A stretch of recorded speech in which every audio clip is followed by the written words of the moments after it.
All right, 99.9 Punk World Radio FM. You guys already know what time it is. Right here, we actually have an Edmonton, Alberta legend in the building. That's right. We got Ben Disaster of the Real Sickies right here on the 99.9 FM dial here in Prescott. And of course, Facebook and YouTube as well. How are you doing this evening, Ben? Doing pretty good. Yeah, I'm doing good. You doing good? I'm doing best I can possibly be down here in Ontario. We had a little tornado scare actually about a couple kilometers away from the studio. A tornado touched down, but the good thing is it went the opposite way and tore up some trees in the field. Other than that, we're good. Poor trees, but glad you're okay. That's cool. That's exciting. I mean, storms are always riveting, and rain and stuff like that. It's cool. Yeah, That's cool. I was just nervous that the internet would go out or something like that. But I will Yeah, say, a part of me kind of wanted to see a twister, man. I don't want no one to get hurt, but a part of me wanted to just see a twister. I don't know. yeah. That's fair. I remember driving. We were late for a show in Toronto, and we were driving, and there was a crazy storm in Ontario, and it was chasing us. But we ended up missing it. Somehow it skipped ahead of us, though, and all the trees in Toronto were just, they were like this, and then they were like, but yeah, that was pretty cool. Yeah, it definitely sounds like Ontario-based weather, man. Our 1 minute it could be like rain, and then 10 seconds later you could just be pure sunshine, and you'd be like, "What just happened?" That's nice. I like it when you can, when you're inside your house and the front yard is all shiny, and then the backyard's all rainy. That's kind of nice. You can run, front door to back door, and be like, "What day is it?" It's fun. But Ben, I got to take you back to the beginning of your amazing career this far within the music industry, man. And you were actually a founding member of the Edmonton, Alberta-based band, the Real Sickies. I was wondering if you can actually just tell us the origin stories behind this band, and of course, like how did you actually get connected with the other members? I got connected. Rob actually would be the founding member. He reached out to me. I was doing a bunch of different projects at the time, and he had some demos, and I was definitely pretty hesitant to join, but I really wanted to be part of a pop punk band. And we started demoing and working really hard. It was really supposed to be just for his wedding. We were going to play one show for his wedding, and things kind of went off pretty well. I mean, one person in the show, I think at the wedding show, got kicked in the face, which, is my bad. Didn't mean to. Sorry. But because of all the fun antics, we decided to keep going. And so from there, we kind of, we just, every chance that we got, we set up microphones in every jam space that we had, or basements, bedrooms, just started demoing. And then I really wanted to start making a bunch of music videos for the band and kind of getting us doing that. So I downloaded a lot of free clips, and then we put out a cassette tape. There was 4 videos that came with that. That came out on Shake Records. And we were pretty happy with that, but we weren't satisfied. So we put out, I think, a couple more, maybe another cassette, a 7-inch, and then started doing LPs. And it was a big transformation over the years for sure. A lot of members, we've gone through a lot, and Rob and I, we were always, kind of sharing the weight of the band. Everything, whenever it got too heavy, we'd kind of be like, "Hey, it's your turn to carry it for a little bit. I'll, touch back in 2 weeks. I'll take over again."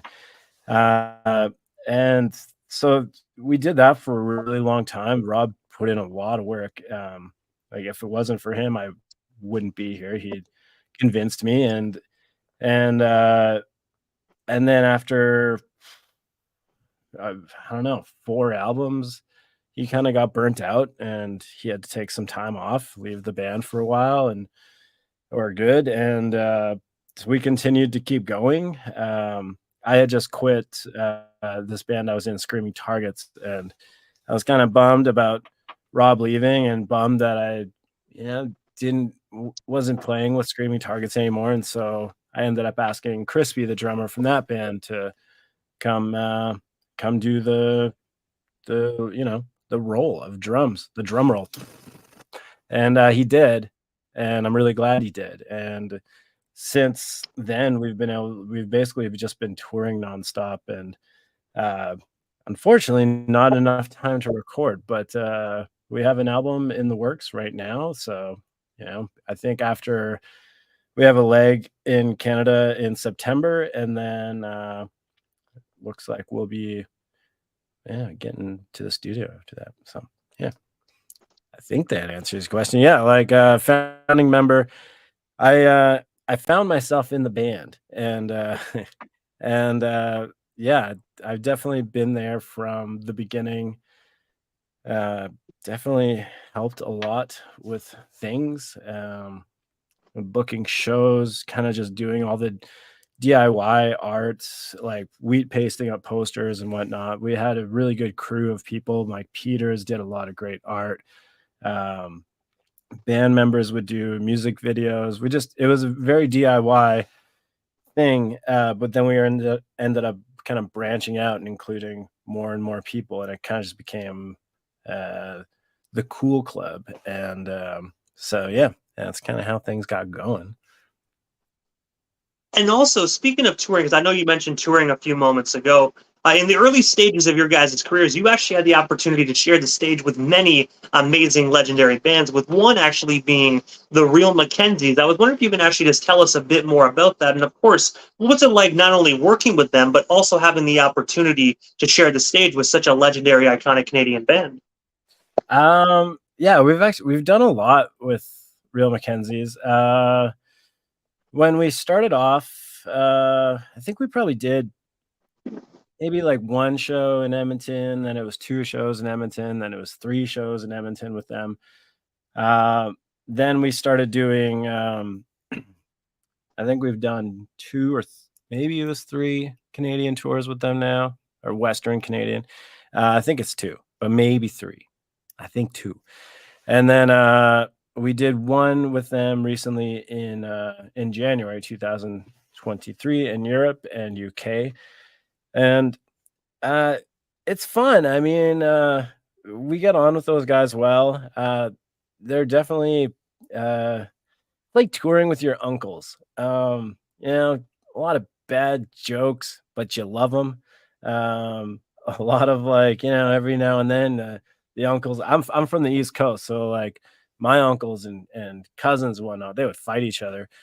It's like a big old family of uncles and kids, and but they really did take us under their wing, and like it's interesting, like a different type of fan base for sure. But I think the fans are just into punk, and so it went well for us.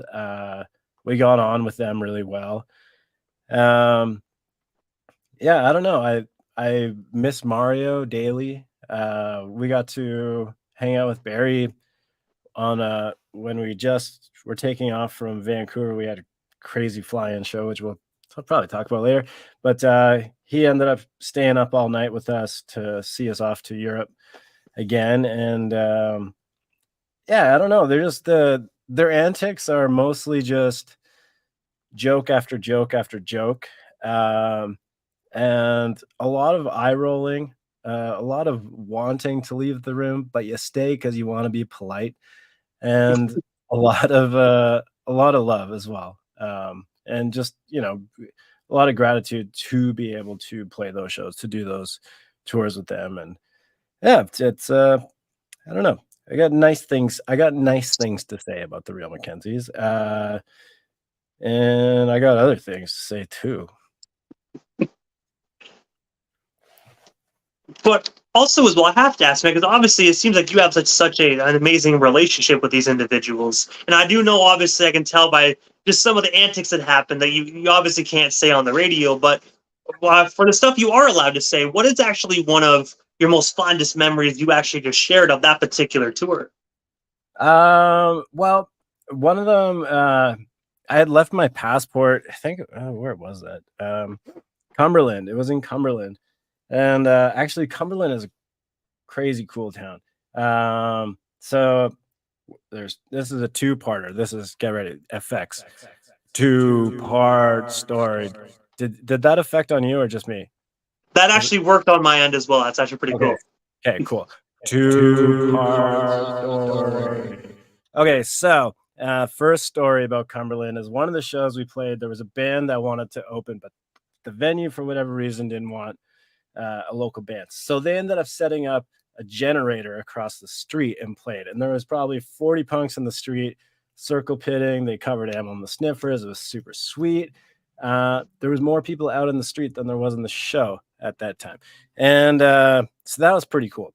But one of the first times that really kind of, I think it was our first show with them on the tour in 2020. Yeah, I'm going to say 2020.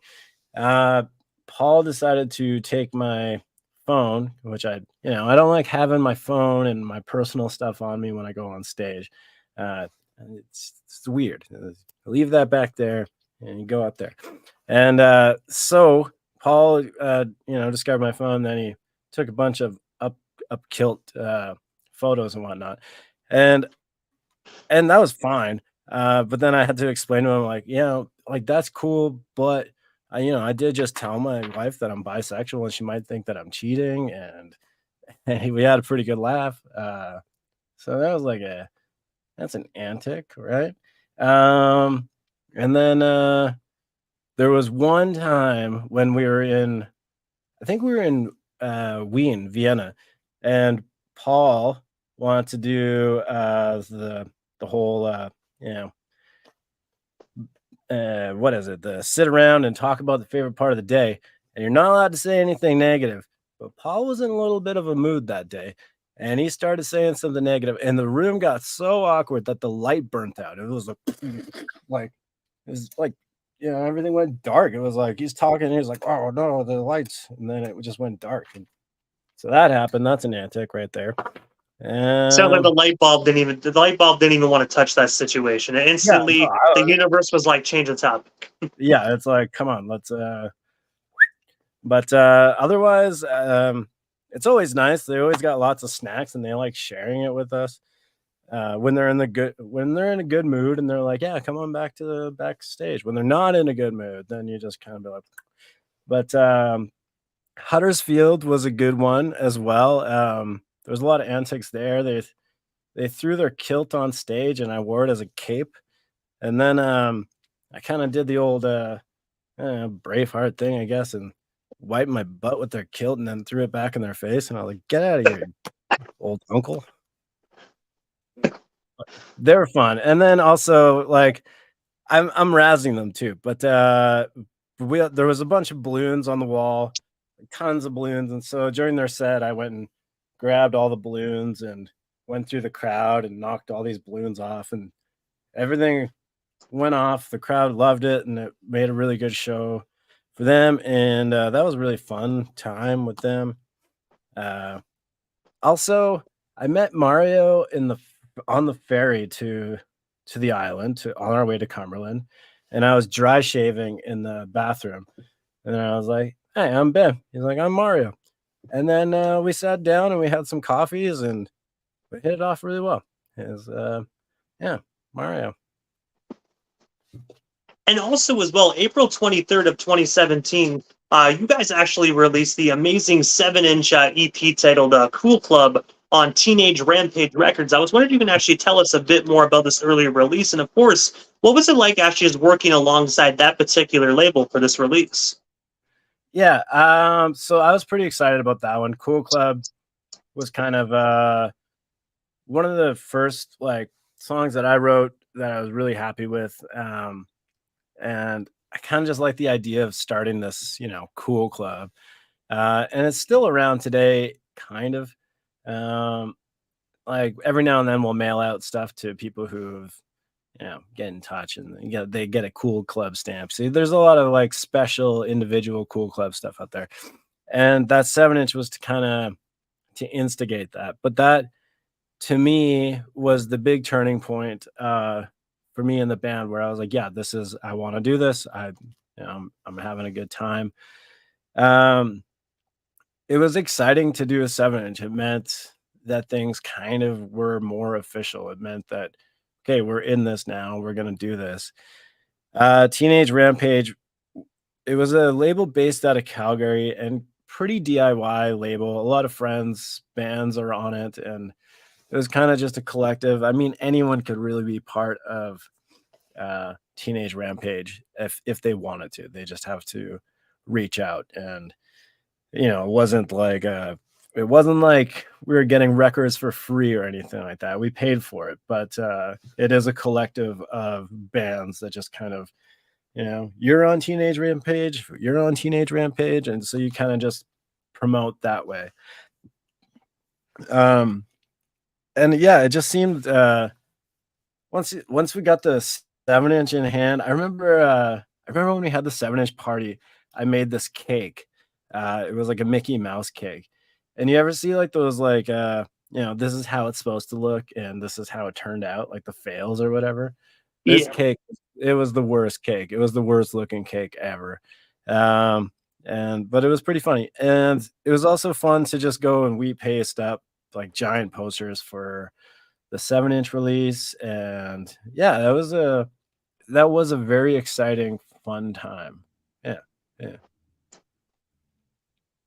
And Yeah. also, well, on July 9th of 2021, you guys actually released, honestly, one of my personal favorite albums from the Real Sickies, titled Love is for Lovers. I was wondering if you can actually just tell us a bit more about this particular album. And of course, like, is there any hard copies still available to actually be purchased of this particular record today?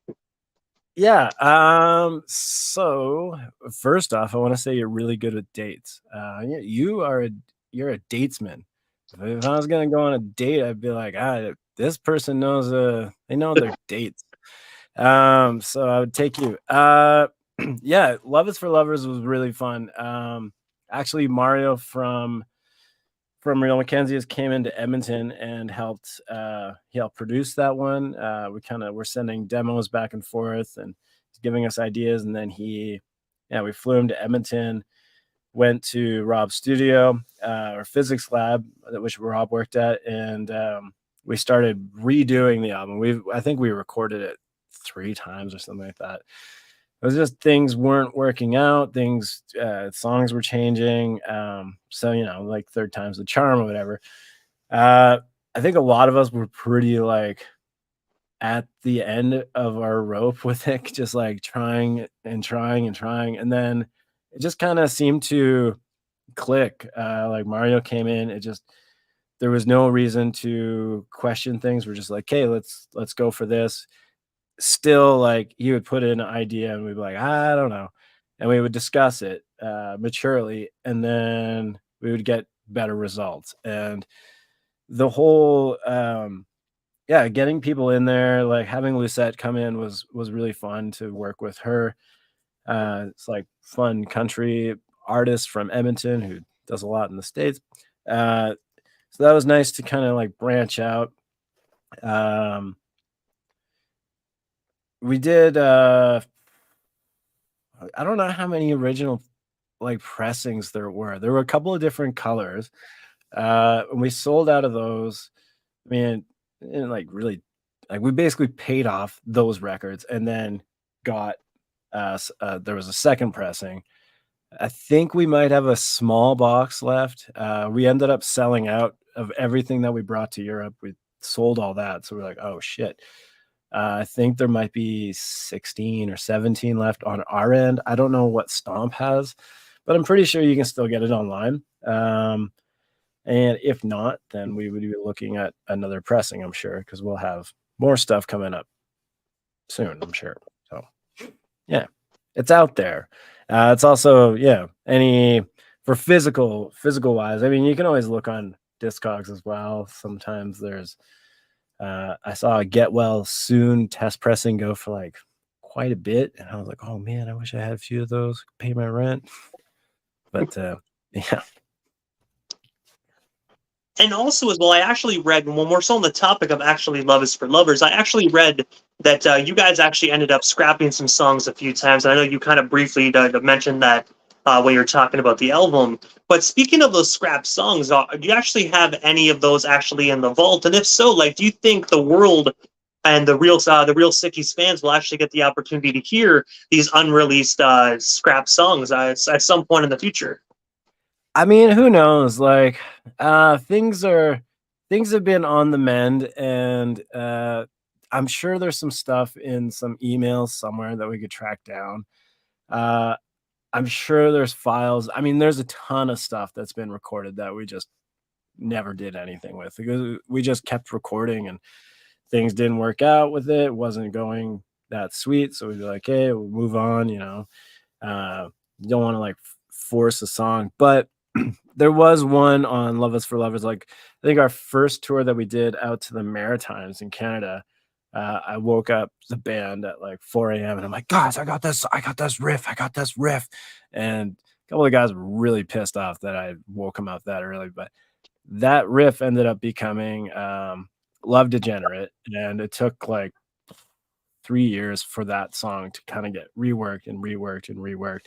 And it was always good. Every version that we did, it was just a lot of changes throughout the song. And I think we finally landed on something.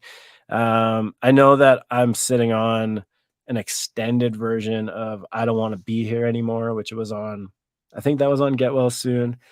And I've toyed with the idea of making a video for that and putting it out there. Um, we're also kind of talking about doing, you know, some B-sides and rarities, either cassette tape or, I mean, there's also talk about vinyl as well. So, um, yeah, I think like, you know, down the road, I mean, who knows? It's got to be like approaching. Maybe it's already. I mean, you're a datesman. When did the band start? I don't know. Has it been 10 years yet? I think it has been. If I'm not mistaken, I read 2014, so I want to say it's been a little over 10 years. Okay. But we did take like a year and a bit off for a surgery. So I don't know if that counts or not. But yeah, we're coming up to the old, wow, 10 years. That's a, you know, a different way of saying 10 years. Decade. Actually, my math was off. Actually, 2014, so it'd be about 9 years actually, but pretty close. Yeah. We'll give it 10. Yeah, yeah. Well, yeah. We're gonna say 8 for now. And so another 2 years. Yeah, maybe you can get your ears on some of those tracks. And also as well, speaking of when we were talking about shows earlier and whatnot, September 20th and 21st, you will be performing in Alberta, and then Alberta, and then Edmonton and Calgary. I was wondering if you can actually tell our viewers a bit more about these up and coming performances, and of course, for the listeners that's never been to a real Sickie show, what can they expect when they actually do snag some tickets? If not, if they already don't have tickets yet. Yeah, so we're doing a leg with it'll be with Black Halos, you know, classic Canadian punk band, which I'm pretty excited to go out and do as a young lad watching you know, Much Loud and Some Things Never Fall came on. I was like, yeah, this rules. So I'm excited to do that just because A, they're really nice people. And B, I think it'll be just a lot of fun to go play these shows. And we get to go do, we're also doing Regina and we're doing Medicine Hat, which I'm actually really excited because apparently there's some really good, I like collecting fossils, and apparently there's some good creeks around there. So I am excited for many reasons. But yeah, there's still tickets available. You can go to either Black Halo's page. There's probably some links to the venues, our page. I know that we have announced the tour. I don't think there's any links to the venues, but we should do that. I will do that this week. Yeah, and so Edmonton at Buckingham, Calgary at Modern Love. I have no idea. I think the Exchange is where we're playing in Regina. Too bad we're not doing Saskatoon. It's funny because we keep getting asked to do Saskatoon, and we really want to do it, but not this time. We're doing Regina. And then Medicine Hat, I am not sure where that show is. I shouldn't look at my phone. As we're doing an interview, I'm not going to look at my phone. So we are doing that. To experience a real Sickie show. It's I don't know. It's art, I guess. It's entertaining. I find that people who haven't seen us typically stand there kind of with their mouth to the floor, just wondering what the hell is going on, in a good way. And they definitely let us know afterwards by throwing eggs. No, they usually come and say, "Hey, that was a really good job." And we'll say thank you, even if we thought, yeah, it wasn't the best, but still say thank you because you got to be polite. Um, yeah, but usually it's really good. I mean, all the time it's good. And it's just a high energy, lots of. I mean, you'll probably see a broken guitar string. You might get hit with something like a water bottle or a microphone. You might just enjoy yourself for once. Yeah, that's it's a lot. There's a lot going on. There's a lot of emotions. It's like being on a drug without being on drugs. Though people probably are. And yeah, I don't know. It's just I would probably want to see a band like us. I would probably if I saw if I saw a band go on stage and do what we did, I'd probably be like, "Oh, that was cool." I think. I don't know. I've never seen us before, so I don't know. And also, Ben, I have to ask, man, what is next for yourself and the Real Sickies? Like, is there anything we happen to miss during this evening's interview? Anything else you do still want to touch on, talk about, or promote? What's got you here live on the radio station airwaves this evening? Yeah, so right now we're kind of we have this Black Halos tour coming up. Then we'll be working on recording the next album. There's more plans for Europe, and potentially some other stuff down the pipeline that I hope to be able to talk about, in a while. But right now, it's just kind of in the works. There's some exciting things in the works. We just got back from Europe, touring with Marky Ramone, which was really fun. Pretty cool to just be in just in the presence of this, legendary person who's definitely impacted every punk rocker's life. That opened up a lot of doors, and so we're going to be exploring those doors. We're going to open them, and we're going to step inside, and we're going to say, "Hello, who's still here?" And so things will probably happen with that. But for right now, yes, we got the Black Halo shows coming up, and then recording, and then a whole bunch of exciting stuff. For other stuff, I don't know. Like I hope to find some fossils this weekend, and probably be working on some other music. I'm sure. Yeah, I don't know. We're just gonna keep at it, and that's what you do. You do it because you like to do it. Well, sometimes you love to do it, but you should like to do it at the very least. That's true. And also, as well, before we actually part ways, how can we actually go about following not only yourself, but the rest of the Real Sickies actually on Instagram, Facebook, Twitter, all the social media sites that you guys are currently on, if we're not already doing so? Yeah, so we often share Alex is a guitar player who's another. I'm going to call him a founding member at this point because he's been finding it his way for a really long time. And we often share his stuff. So if you follow us, you'll probably see his story pop up here and there. Other guys don't really have social media. Riley, the really handsome bass player, he's definitely on social media, and we'll try and tag him. If you go through like our photos and whatnot, I'm sure there's little hints. You gotta do the work to find the people, because we're not like, hey, here we are as individuals. We're here together to be together. And but yeah, you could track us down. There's ways. But I'm not telling you the secrets right now. Oh no. You got to do your own legwork, ladies and gentlemen. You got to do your own legwork. If you want to do it, you can do it. I believe in you. But if you don't want to do it, I'm not going to tell you how to do it, because you're not going to do it anyway. But I got to say, first and foremost, Ben, thank you so much, man, for just giving not only myself, but the radio station airwaves a little bit of your time here this evening. It was such an honor to speak with you. and just learn a lot more about your guys' band history and just know what is to come. I'm super stoked for the new album that is to come out whenever it does drop to the general public. And I hope down the line we can make this happen again sometime soon. But for now, definitely have yourselves a kick-ass night. Yeah, you too. And thanks for doing punk rock radio. I mean, it's always appreciated everywhere around. So yeah, keep up your up things and whatnot. Yeah, I appreciate that, man. And also a quick shout out to Taryn Cochran as well of CBC Saskatchewan for actually linking us up and getting us connected as well. So without Taryn, Yeah.